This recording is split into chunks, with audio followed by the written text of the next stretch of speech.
Tortured. It's from the front row with Johnathan T. Rokford.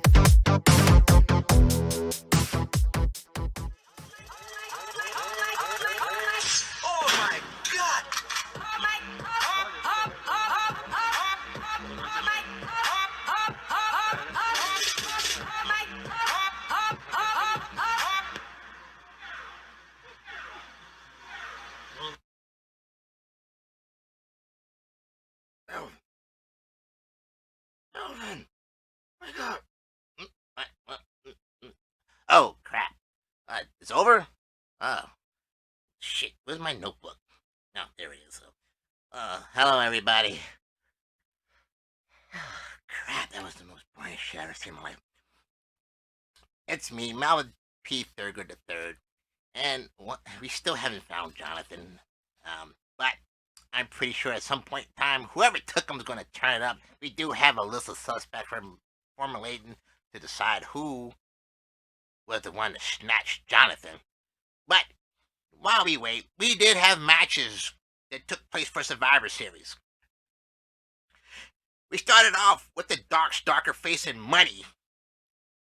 And, well, he was able to beat Money and cash that check unlike anybody else.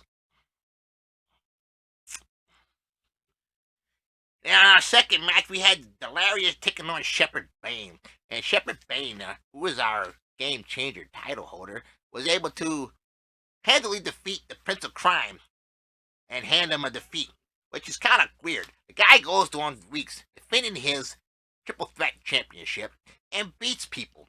And then, now he doesn't have it because he relinquished it, and now he starts to lose. What kind of farkle-knuckle bullshit is that? Now, in another match, we had a special match between Queen Starling J versus Luscious Lucius. Now, if you recall, her and Johnny Rocco was involved in the match, and they both put Luscious Lucius through a table. He was out for a while. That was the funniest thing that I've ever seen in my life. Him picking him up and putting him through a table. But she was able to defeat Luscious Lucius. And then she handcuffed him to the bottom rope and told him to make her a sandwich. And if he didn't make her a sandwich, she was going to brand him with her new branding iron that she got. They had a big old Q on him, and he was going to become her property. Well, he bitched up and made that damn sandwich. Yeah, he gave her a nice one, too. It was like a kind of ham with some cheese. And but it wasn't good enough for her. She wanted him to cut the crust, too, and cut it in diagonal. And he did it. Wow. Crazy, huh? Now, number one contender match for a TV title, we had Texas Hates You versus Robert Isaiah Salea and Kwani Fist. And the winner of that match, and now new number one contender, is Texas Hates You after he pinned Robert Isaiah Salea.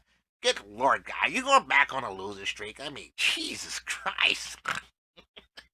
You do a lot of talking for somebody that loses a lot. Our next match saw a number one contender match for tag titles between OVE, Bobby Blaze, my hero, and Martel the Carpenter, his Albatross, versus the Killer Goons, versus Crazy Canuck and the Whiskey Warrior. Well, didn't matter because Killer Goons was able to pick up the win when Money Mike pinned Whiskey Warrior. He smacked that bottle like it was a new one and popped that cork and picked up the win for his team as he carried his team to victory. Now, we had a trios championships on the line as Killer Goons defended their title against Switchblade, Nurkahante, and the Messiah. And folks, as if nobody didn't see it coming, Killer Goons lost their trios title yet again as the Messiah pinned Brasshole. Crazy, huh? So we have new trios champions in Switchblade, Nurkahante, and the Messiah. Those guys can't hold on to our title for nothing. Let's see. Last week they lost the world title. This week they lose their trios title. Now, if they happen to be lucky enough to beat the tag team champs, they probably won't hold on to that more than a freaking till the next pay-per-view. First events, I guarantee they'll lose it if they win. I doubt they're going to win, though. Now, in the most weirdest match, titled match, we had the WPA Triple Threat Championship Battle Royal. But there was only 4 people there, so I don't know why they didn't just call it a Fatal 4-Way. But we had Captain Chaos versus the Supreme Knight versus the Wraith versus Emperor 2K Anomalium. And the Wraith was able to pick up the win and be crowned the new WPA Triple Threat Champion when he pinned Supreme Knight. Now, we have to check the books, but we believe this is it'll be his second run as the Triple Threat Champion. And we'll see if he can hold on to it and defend it successfully like the Prince of Crime Delirious did and earn himself an IC title match. We think he can. Our WPA Tag Team Champions, the Professor and Johnny Rocco, the bane of my existence, were in action as they took on their challengers, Lady Assassin and Lucha Libre. And folks, the Professor was able to pick up the pin when he pinned Lady Assassin after a melee of confusion and disarray. He pinned the First Lady of WPA and picked up the win as the Professor and Johnny Rocco retained their titles. They're a tough team when they're together, when they're on the same page, I tell you what. Now, our IC champion, the Thai Villain, was taking on David the Beast Smith. And the Thai Villain, man, I tell you what, the guy will lose through the week, but then when it comes to his title, he will defend the hell out of that sucker.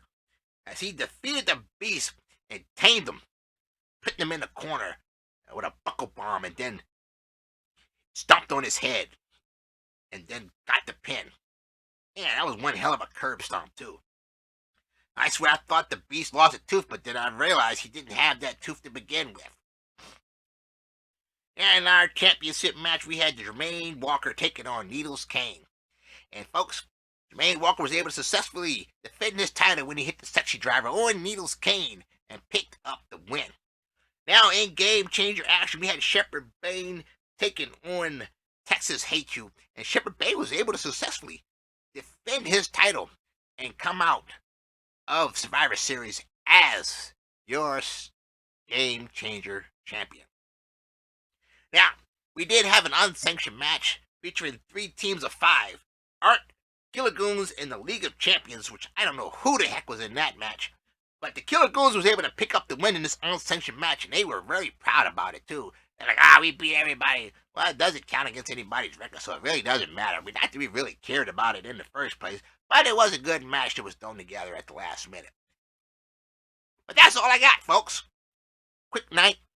Some good champions. Not a lot of title changes, except for the Killer Goons once again losing the title. I'm going back to bed. Stay tuned for Philip as he will recap who he thought was his most outstanding performer in the night. So you guys are idiots anyway. I don't know how he picks who the winner is anyway. Oh my God!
Good evening, WPA. It is I, Philip Alexander Carrington IV. And after your Survivor Series matches, I found it actually hard to figure out which one of you actually impressed me. And it came to me as I watched the tag team match for the number one contender to determine who would face Johnny Rocco and the Professor for their tag team titles. And the standout from that match was Money MF and Mike, once again impressing me thoroughly as he and his partner, he led his team. There's no doubt about it that he carried his team to victory as they battled two other teams to earn a number one contendership. Now, most people would say, well, that's ridiculous, his partner helped too. Yes, but honestly, folks, let's be realistic. He carried that team. A true champion leads the way. His strategizing on the fly, his ring awareness, the quick tags to his partner in and out of the ring, cutting off the ring at times so that his victim could not escape the inevitable.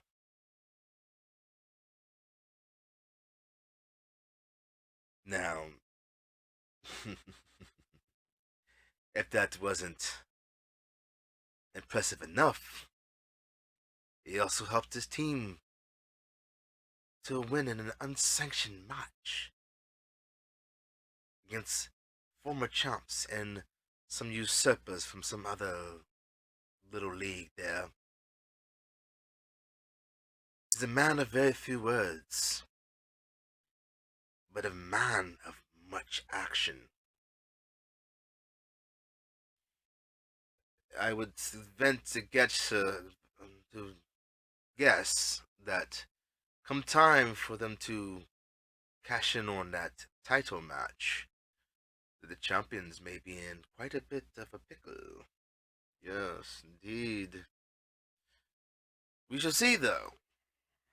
As I will say, the team is a very formidable one. They leave their mark. But that is all I have for tonight.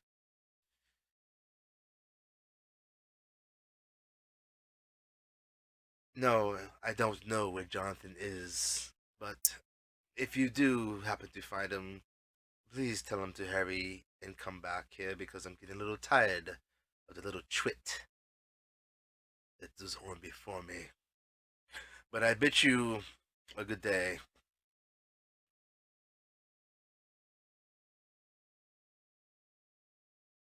I said good day.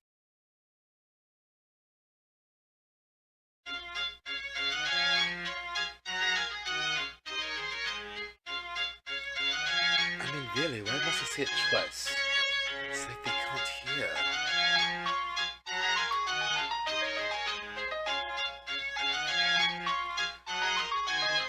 Yes, maybe at 3 o'clock, please. I swear, walking around this arena gets on to your nerves.